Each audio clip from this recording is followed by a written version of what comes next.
Welcome. You're listening to Beyond the Front Door podcast with Lindee and Rhea at Peak Properties, and we are real estate agents in Cheyenne, Wyoming, and we bring you stories that inspire you, make you laugh, cry, cringe, inform you, all of the things. So come on in. We put the real in real estate.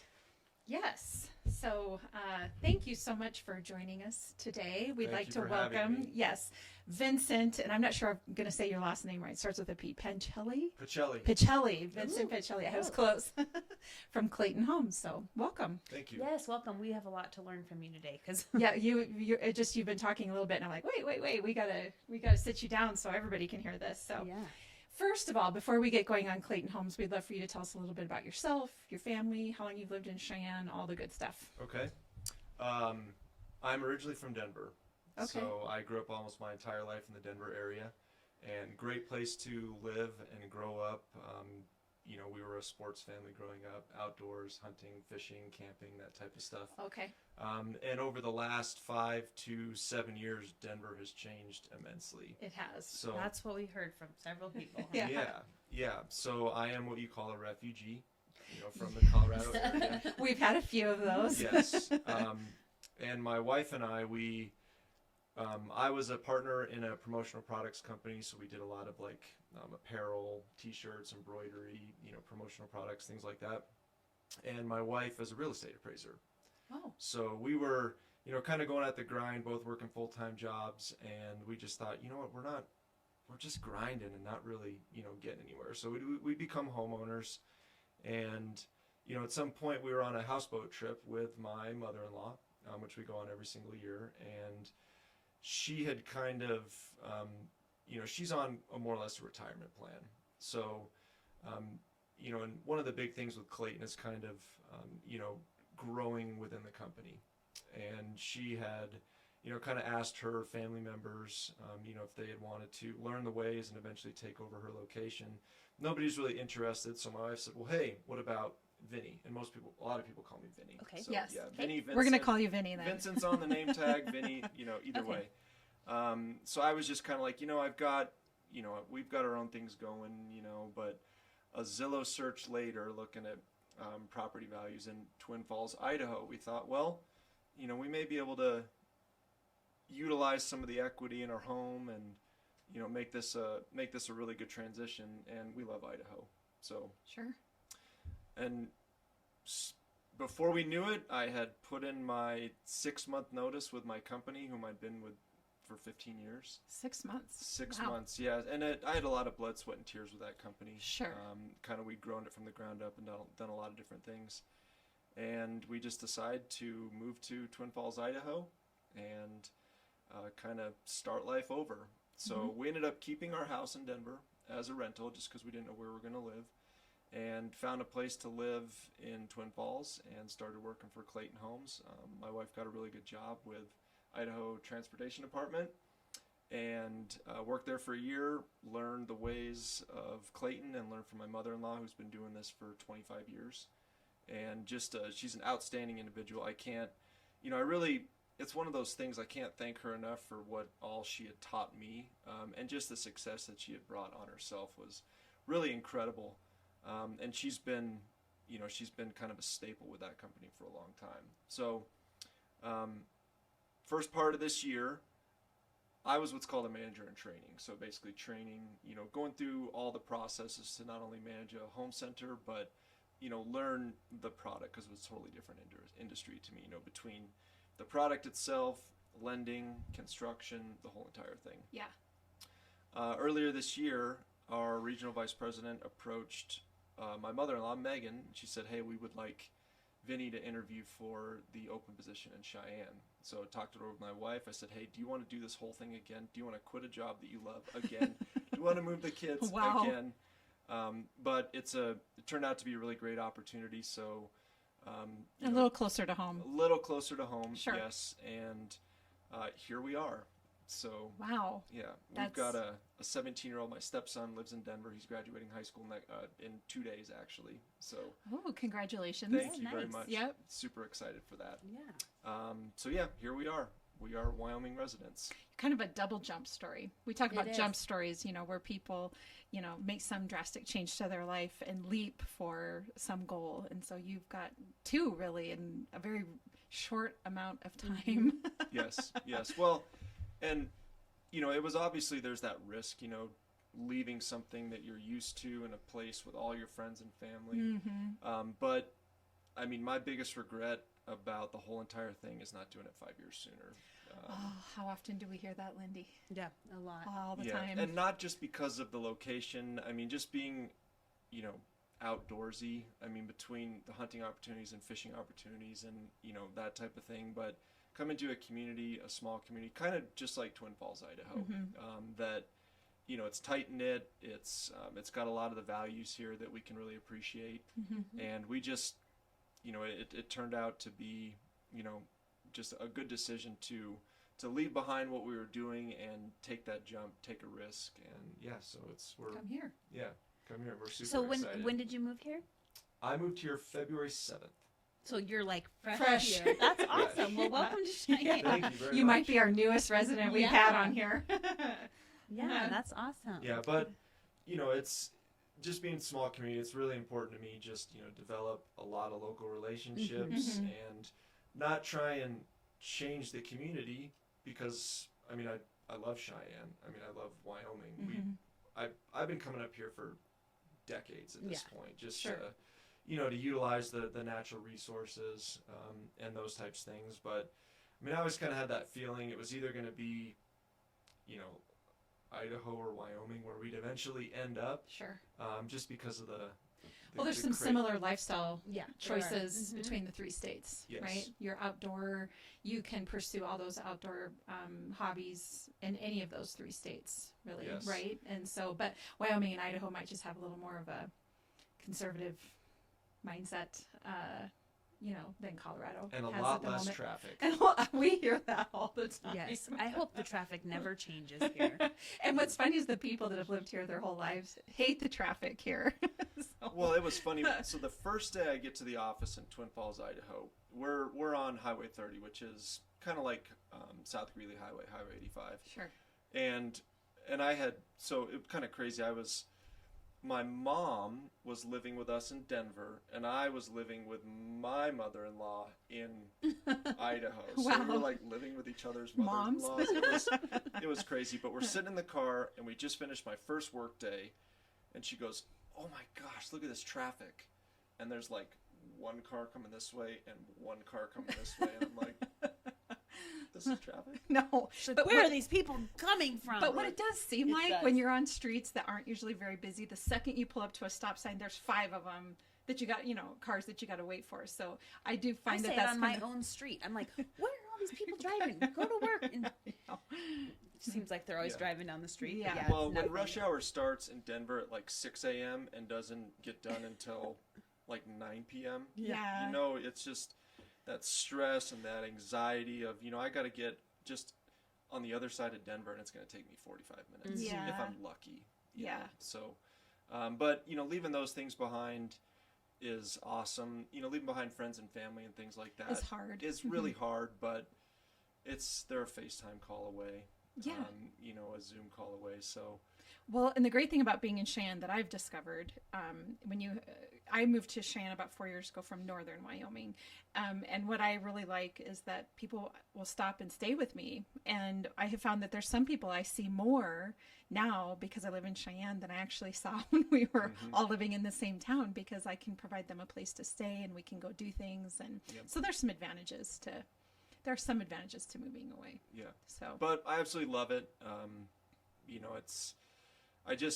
I like Cheyenne. There's a certain allure to it, just being that small, tight-knit community. People are very friendly. People are very helpful, which just got lost in Colorado, which is We've heard that. unfortunate, just because it pains me just because that's a place that I grew up and I spent almost my entire life there. and it used to be that way there. It did used to Yeah. be that way. Yeah. But big city problems. So Yeah. it happens. So before we got going on here, you were going to tell us a little bit, or you were starting to tell us a little bit about Clayton Homes, because I think we thought, or at least I thought, that it was under new ownership, but it's not you're the new manager of Cheyenne like you were just explaining, but it's been under the same ownership for a bit. That's correct. So Clayton Homes has been around since basically the late 70s. And there was this idea to essentially have this land and park a trailer on it and basically make that a permanent residence. And so we're talking RVs, just travel trailers, things like that. Well, as that progressed, people were starting to do that more full time. Well, the homes changed a little bit, and they were still RVs, flat roofs, everything like that goes along with it, outswing metal doors, those types of things. And as the industry started progressing, the federal government said, hey, there's a need for not only affordable housing, but to be able to kind of be mobile. Well, the mobile part of it somewhat disappeared. The affordable part didn't, and that's something that doesn't ever change. So, the Housing and Urban Development, the federal, the federal program started standardizing a lot of the building procedures for manufacturing what were called mobile homes at that point. So that HUD code was adopted, and it just started becoming a really, really good industry. And then some of the lenders started to follow suit and say, okay, well, we'll lend on this personal property that necessarily isn't attached to land, or somebody would buy a piece of land and park their travel trailer on it or something like that. So as it started to progress, you have higher quality building standards and a lot of things that actually got adopted into local building codes today. So through the 80s and 90s, you still had mobile homes. And the reason I put mobile homes in quotes is because we don't build mobile homes anymore. Right. They don't call them. Yeah. Right. So that started to shift, and now you don't build them at this point now to move them. Like, that's not, most people are not buying them to put them somewhere and then move them later. I mean, they still can be moved. Right. And that's kind of one of the facets of the industry that still exists. But when it comes down to it, they're not trailers anymore. They're not, they don't have flat roofs anymore. I mean, I'll kind of, get more and more into that as we go along here. But, throughout kind of those early 2000s years, Mr. Warren Buffett, Berkshire Hathaway, saw an opportunity. And that, these types of people, they don't just willy-nilly throw money into a fire, right? I mean, they invest in something they're going to get a return on their investment. So Berkshire purchased Clayton Homes in 2003. And one of the reasons was because of that void in the market that's always existed for ultra affordable housing. I mean, when the folks that were getting mortgages in the 50s and 60s and things like that, getting a $35,000 mortgage, span over 30 years at 17% interest or something like that, with a $400 mortgage or something along those lines. I mean, that totally went away. So by having an affordable house, putting it really anywhere, it just created an entire new industry for, the mobile home industry. So from there, it's now progressed to where these homes are still built off-site as opposed to being built on-site, and they're actually just trucked to the property. Right. So can they still be moved? Yes. Typically, they're taken off the wheels, though, and set down. So you can't just pull a truck up and haul it away. I mean, there's a process. There's a little bit of a process. Well, and anymore, if they're moved too many times, more than once, I think, then they become not financeable. Correct? Is that the unless way you that do I'm like a personal loan or cash? Yeah. Because they have rules about that. We can do things where we can take a home and bring it in on like a trade or something like that, and when we certify it and go through it, then it still becomes financeable. Oh, okay. That's good to know. For the most part, a lot of banks and lenders are wary of just doing that private party because there's no professional to certify that home and say, okay, we've inspected it, looks good, it's been transported by a legitimate transport company and those types of things. Oh, that's good to know. Okay. So, tell us, I guess, about the homes that you have here. What's your program like here in Cheyenne? If a person is interested in purchasing a manufactured home from you, what's the process? So we break it down into 3 steps, basically.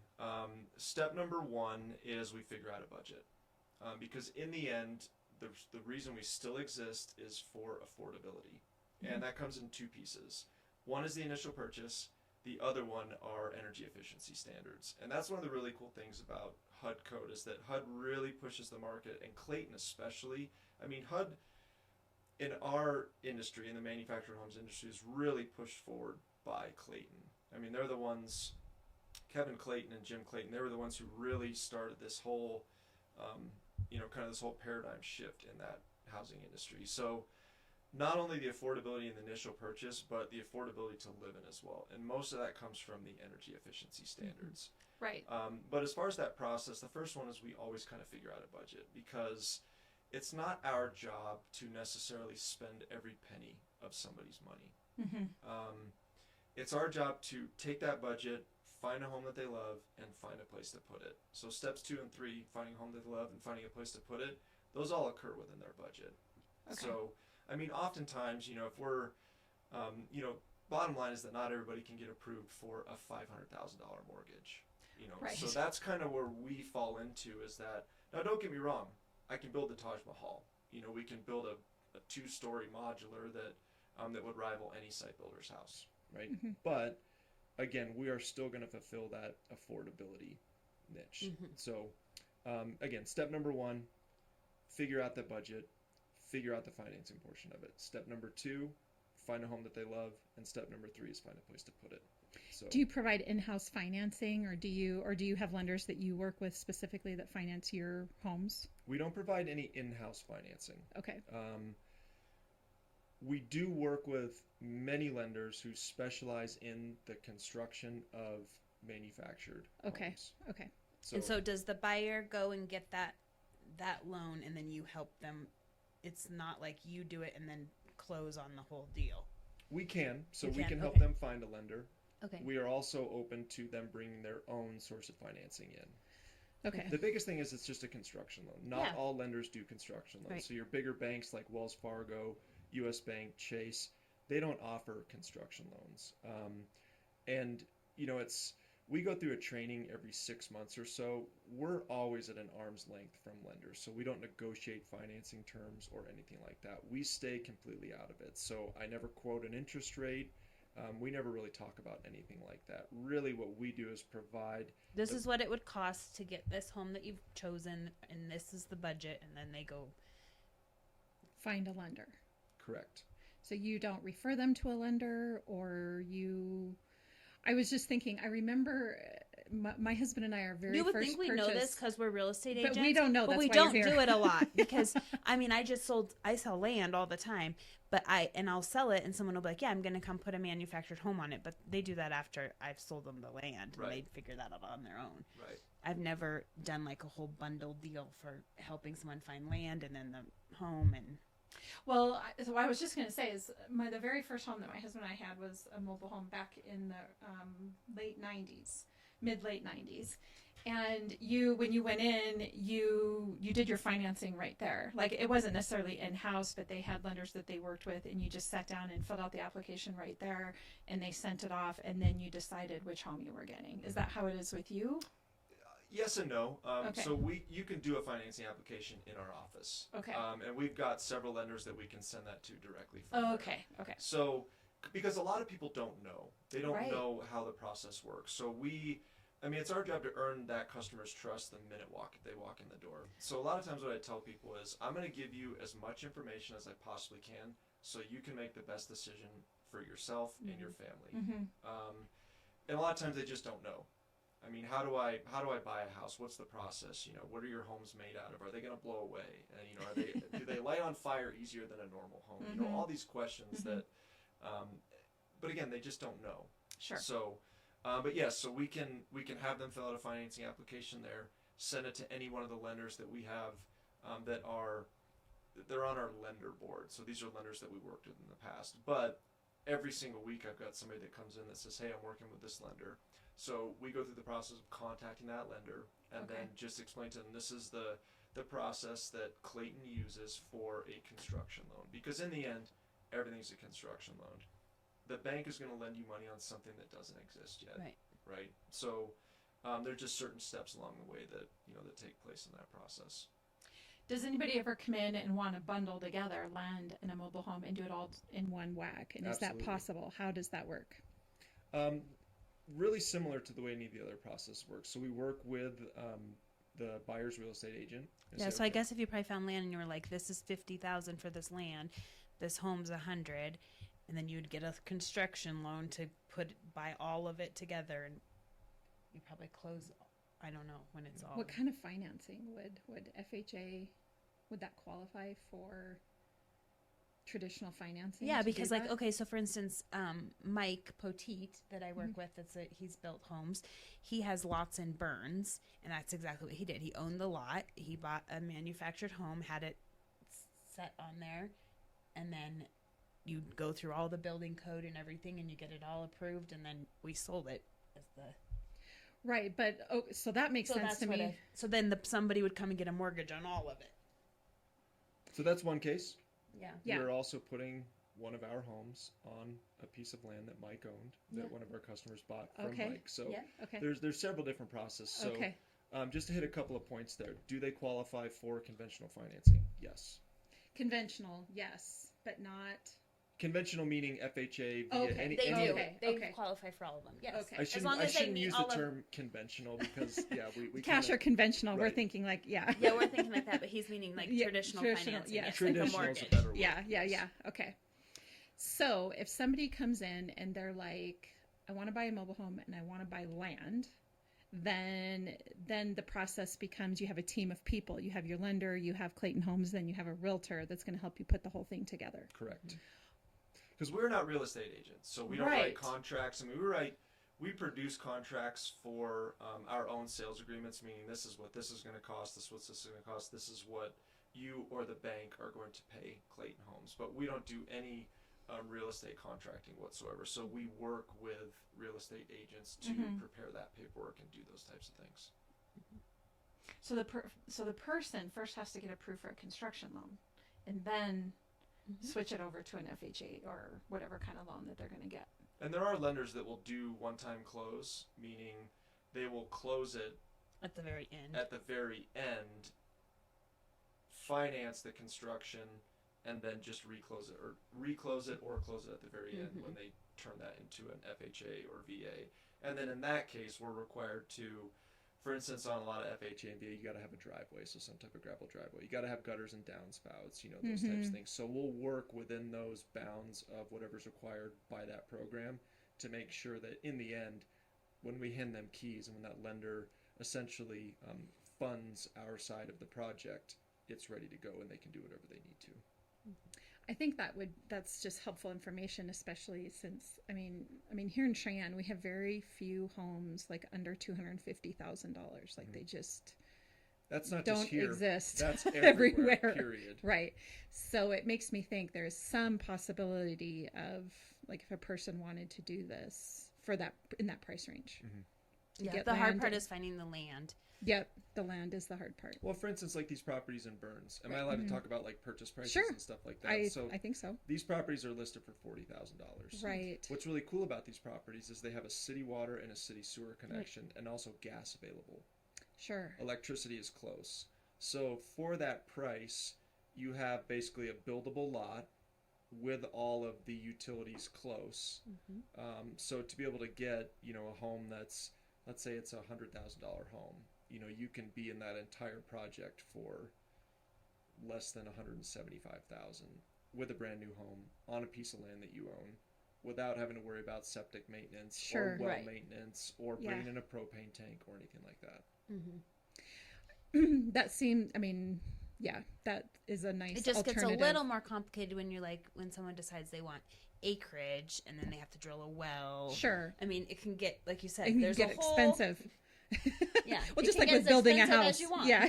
As expensive as you want. But you're absolutely right. And in those projects too, so we take care of that entire construction project. So we have a construction department that's an in-house construction department. So we will actually get any of those quotes and bids and put the well in, put the septic in, put the foundation in. Nice. All those things. So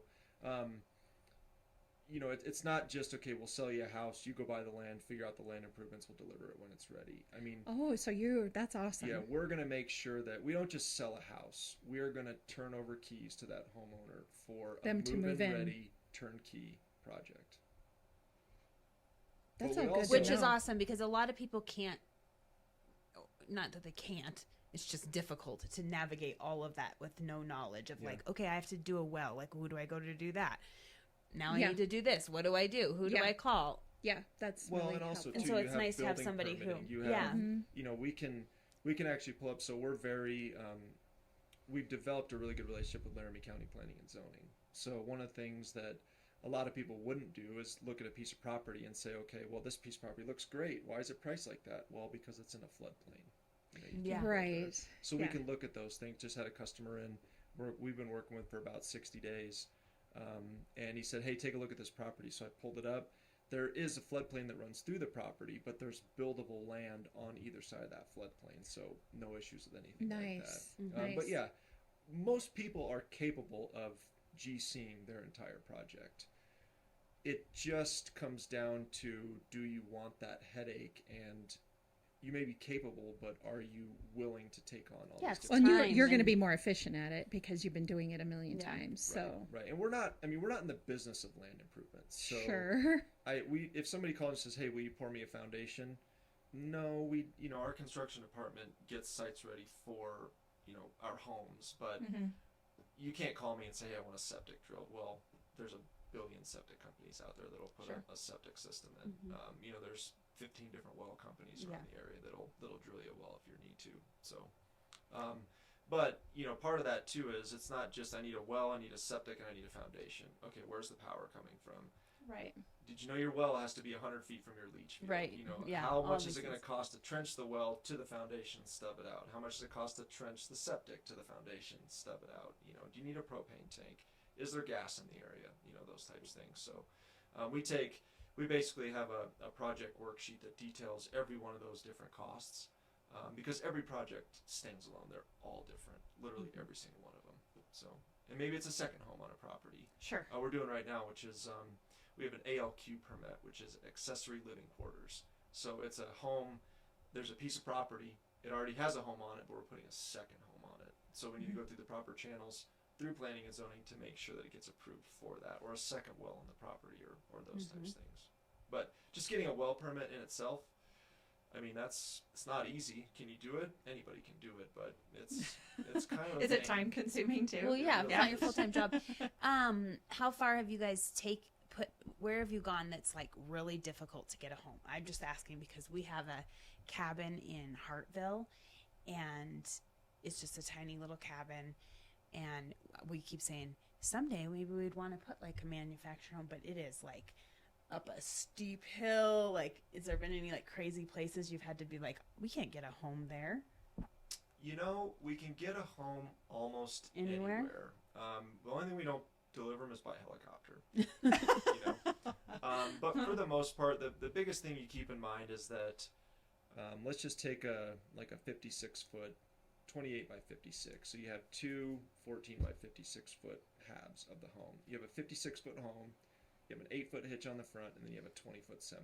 So you're looking at about a 85, 90-foot total length. So being able to get that, make those turns and things like that. You'd be surprised what some of those drivers can do. There's some good truck drivers out there for sure. Yeah. Oh yeah. Experts. You don't want me driving. No, me neither. Me neither. That's what I'm saying. It would go over the cliff if that happened. Yeah, but there's also really cool we have to pull a pontoon, and that gets hard sometimes. We're not even that good at that. Yeah. Well, and I look at some of these places, and I'll just be driving by when I go, how did they get a home there? Yeah. I'm gonna start looking at stuff like that because you don't think of that, but. And you go, well, they got a home there, so it happened somehow. But they have little cool machines called toters too. That's like a little skid steer looking thing, and it's remote controlled, and it's only, it's probably as big as this table, and that'll actually drag the home around and things like that. And then the trailer hitches on these big tractors that they have, the actual hitch can move back and forth.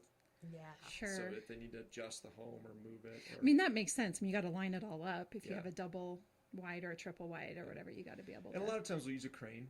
So we may pull the crane into place, and if you can only get, let's say the home needs to go here, but we can only get it to here. On one of Mike's, I got to video it. Interesting. Doing like the crane. It's kind of crazy. It's like, oh my gosh, they picked up a house. Yeah. If there's a way to get it there, we will get it there. Sure. I've very seldom, I mean, I can't think of one instance as of right now where we said we can't get a home there. Knock on wood. Yeah, knock on wood. Yeah, and we're mostly around here. We're pretty flat, but we put them in some mountainous areas, and you can. We get west of town, and you've got some hills. Yeah, for sure. That's so what do you think are some myths about manufactured homes that people have that you want to dispel? Yes. Yeah.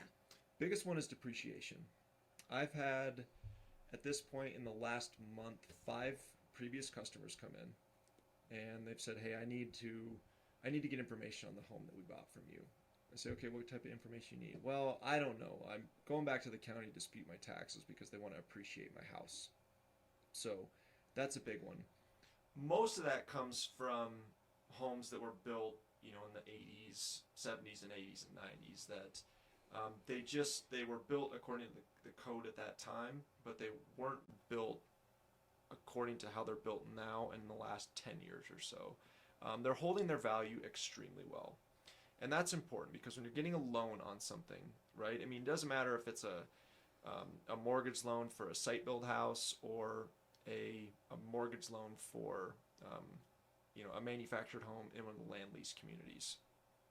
Those first 5-6 years, you're just throwing little chunks at that principal, right? So you want to know that not only are you not paying a lot towards that principal, but you're not losing a lot of value. Now, just take into account depreciation in general. It doesn't matter what it is. If you don't take care of it and you don't upgrade it, it's going to lose value. Yeah. It can be $1 million house. It can be a car. Yep. If you don't maintain it and you don't upgrade it, especially upgrade, you don't really upgrade a car, but you can, then it's going to lose its value, right? But part of that was from, again, some of those older building standards, putting vinyl siding on these, not having great quality in your roof, not having, good quality on your floor, and your floor joists, things like that. Now, everything that we build, I can put vinyl siding on a house, but I don't. Everything that we build is going to have LP Smart siding, 50-year LP Smart siding, the same siding that you're going to see on any one of the new builds, mostly anywhere, right? Sure. It's going to have a 30-year architectural shingled roof. It's going to have dual pane, argon, low E windows that are super energy efficient. It's going to have LED lights throughout, right? So part of that is, looking at some of this older stuff, it naturally is going to depreciate just because it wasn't built as well. But how it's built now, it's not only holding its value a lot better, but a lot of times when it's put on land, everything is going to appreciate. Sure. Land just appreciates, period. In general. So that's one of the biggest myths. It's kind of funny because when we go through, some of the early sales trainings, we have objection cards, right? I mean, in the end, we're all kind of in sales, so we have to overcome objections, right? One of those objections would be, why I heard your house is burned down faster than a normal site-built house. Well, it's got the same wood inside. It's got the same fire-resistant, gypsum drywall inside, the same insulation. So, you light 2 on fire, I wouldn't race the 2, but they're probably going to burn down about the same rate. They're not going to burn down. Yeah. It's not made of styrofoam or anything like that. Well, they do. I mean, the older mobile homes, they just have sort of this crackerjack, build and persona of them. And so I just think it's taking a little time for people to know that has changed. That's no longer the case. I mean, there's still those mobile homes out there. Of course, we see them that are from the 60s and 70s and 80s, and there's just practically nothing to them. But it does seem to be changing, of course, now. Right. And that's what you're saying is the last 10 years, the standards have really been raised on manufactured homes. And I also say, like, when somebody's building a site-built home versus that, it's built in like a factory, right? So isn't there like quality assurance and things like that? The weather isn't an issue. Here, I mean, look how many times you've went past a house and it's just open and it's snowing. And you're like, it must be okay that happens and weather gets in the house, but on a home that's pretty much built in a warehouse, it seems like it would be built better. 100%. They're built in a climate control facility, so. Outside of the frame that's usually built in a separate building, the frame goes in one side, and then they put the floor on, they put the electrical, they put the plumbing on, then they build the walls, and they finish the interior, put the commodes and all the, interior finishes on, and then they finish the walls, and then they crane the roof on, and the roof sits on top of it, and then they put the siding on it, and then before it ever even sees the outside, the home is basically finished. So, another big myth is just energy efficiency. I mean, we get a lot of people who, I'm living in my home right now. When was it built? It was built in the 80s or the 90s or something like that. Okay, what's your energy bill? And they say, well, in the winter it's, $600. Oh my gosh. And I say, okay, well, would it be okay if I cut that in half, if not more? A huge thing is energy efficiency, just because energy costs, just like eggs or socks or underwear, they're not going down. No. Right? So everything now is built with 2x6 exterior construction. So that's a 2x6 on the exterior walls, as opposed to 2x4s or even 2x3s in some of the older stuff. So with that thicker wall, you can slam more insulation into it. So you have R21 insulation in your walls, R33 in your floors, and R38 in your ceilings. And that's the Energy Star version 3 standards. So what does that do? Well, the homes are built like a Yeti cooler now. So not only do you run those appliances, your furnace and your air conditioner less, but that home naturally holds that heat or that cool a lot better. Same thing I talked about, the windows, the LED lights. I mean, it's just designed to be as energy efficient of a structure as you can possibly get. So that's another big one. It's just the energy cost of owning one. Well, this isn't Graham's trailer. Right. You're living in a site-built house that's built off-site. Well, there's some of them that you can't even tell. Yeah. Like, you wouldn't. I mean, I have that one I have for sale right now. People ask me. They're like, are you sure? I'm like, yeah, because it doesn't even look like it. Well, and they can be remodeled too, just like any other, just based on the interior and the exterior construction. You can remodel it just like any other house. Or you can get a tile shower from the factory if you wanted to, those types of things. So, for the most part, you want to put a rock accent, wainscot on the exterior of it. That works just fine. You want to put it on a permanent foundation, it only sits 8 inches off the ground. Totally doable. Yeah. Interesting. Well, I think you're about to get like really busy. You probably already are. But I'm just saying. It's been we're very blessed. Our industry is always going to be busy, but and this isn't a toot my own horn thing, but the way that I was taught how to do business, you got to earn customers' trust, but you have to be able to deliver what you're telling them. So it doesn't matter what a customer signs, it matters what they understand. And if they understand exactly what they're getting and the type of timeline and, what they can expect in costs and, those types of things, then, I mean, it's not rocket science. It's just being honest with people and letting them know this is exactly what you're going to get. Sure. As far as those timelines go, it may be a 4 to 6 month process. I was going to say, you were reading my mind. Yeah. I was wondering the same thing, because I know when Mike did that one, it was like you ordered it and it took. I mean, they were like back ordered basically. Yeah. Like, they have to build it, or they have a lot. Yeah. You're like put in the line, and when it's your turn, it's your turn. Yeah, there's a little bit of a log, just as far as getting that home. Realistically, the home only takes 10 days from the frame to when it comes offline. But that factory's only so big, so they can only build so many at one time. But there's usually anywhere from 4 to 12 weeks, depending on which builder, to actually submit that purchase order for the home and get on a truck and have it being delivered to site. And then beyond that, you usually have, if there's lending involved, 30 days on the front side of that to get a loan. Maybe less, maybe more. Some people just takes longer to get everything together. And then usually 2 to 4 weeks on the back end of that to complete the construction. All the site work should be done before the home arrives on site. Sure. You got to put it together. You got to finish out the interior. We have to make sure it's inspected by HUD. We have to make sure it's inspected by the county. So that can be a couple, 3-4 weeks after that until we hand them the keys. So quickest we've ever done one, 30 days. Wow.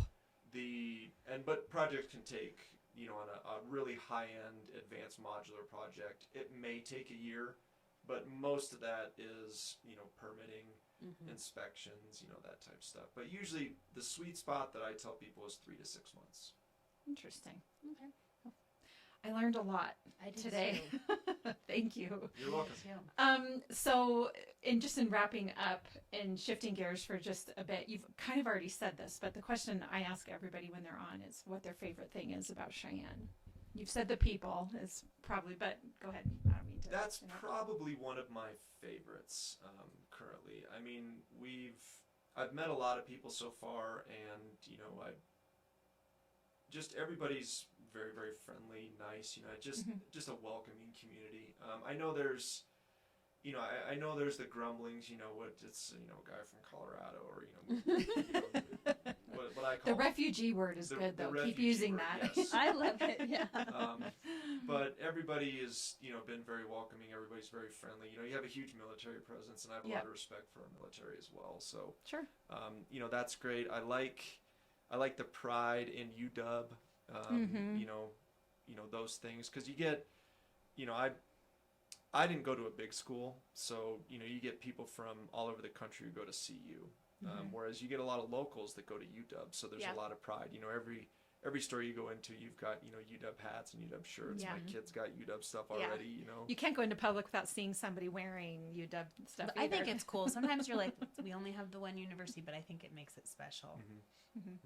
A lot of hunting and fishing. Everybody seems to hunt and fish. So you fit right in. I have to stop myself sometimes. I'm like, all right, focus. Because 45 minutes later, we're still talking about hunting. I'm like, so you did want a house, right? Right.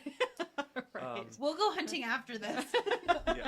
Let's get this done, and then we're gonna throw on our stuff and go. Yeah. Well, my question that I always ask is, if you could purchase property anywhere in the world, where would it be and why? And money's no object.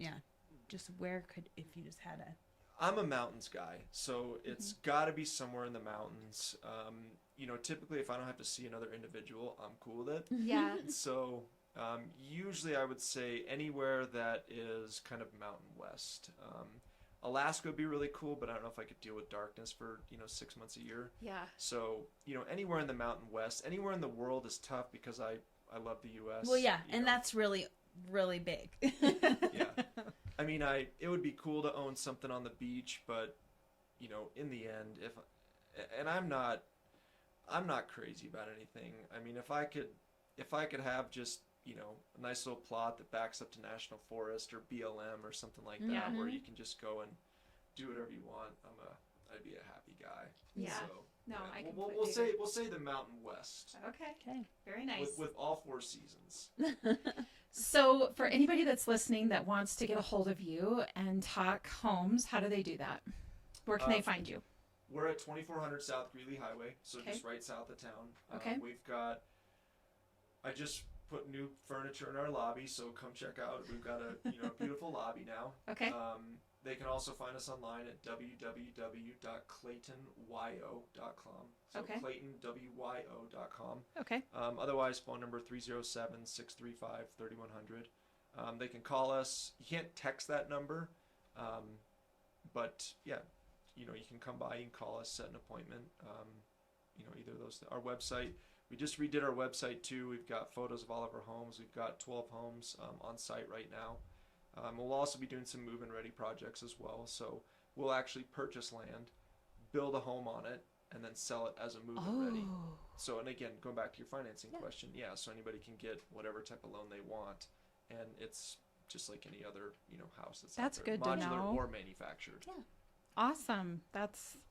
You're definitely filling a niche, I think, in the community. I think so. Well, and bottom line is that, again, my biggest regret is not doing this 5 years sooner.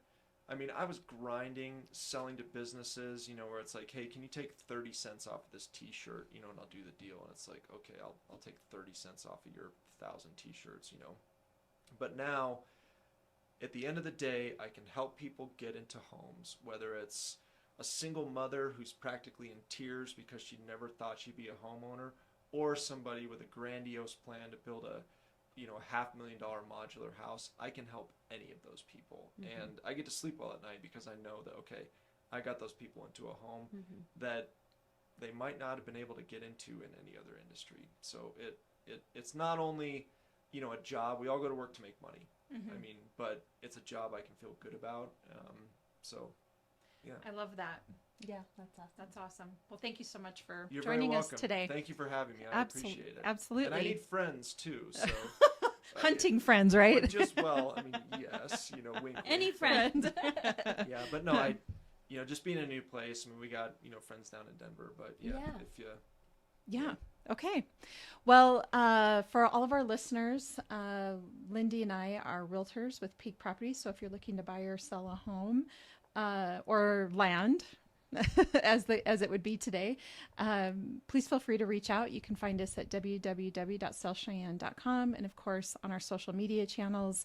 And as always, listen to Beyond the Front Door podcast on iHeartRadio, Spotify, Apple Podcasts, and YouTube. So thank you. And by the way, I feel like it needs to be said. Now, this is going to air on Thursday, May 16th, but today's the 15th, and today's Lindee's birthday. So I just want to say happy birthday to 24, Lindee. Thank you. Anyway, enjoy your day.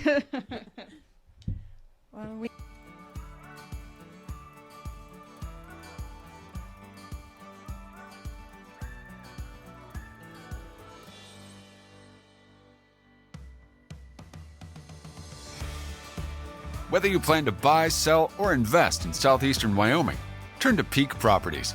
Family and veteran owned and operated, we work diligently for you. Unlike other larger companies, we take time to learn about you, understand your specific real estate needs, and remain easily accessible if you have any questions. Being a veteran and family-owned and operated company means a high level of commitment, trust, and loyalty. Our family culture sets us apart. We work as a team. We develop not just professional, but personal relationships with our clients. When you choose Peak Properties, you become part of our real estate family. Looking to relocate to Wyoming or just move across town? Peak will be there for you every step of the way. Recognized for excellence and dedication in the real estate profession, we're proud to be one of the most trusted and knowledgeable names in our industry. Let Peak help you find your dream home or investment property today. Our agents will make sure you're informed and listened to as they guide you to fulfilling your real estate goals. Reach out today. We have sold and purchased several homes through Peak Properties, and each time I've been impressed. They are great about guiding us in the right direction and always being in our corner. Peak Properties. Let our family show you the way home.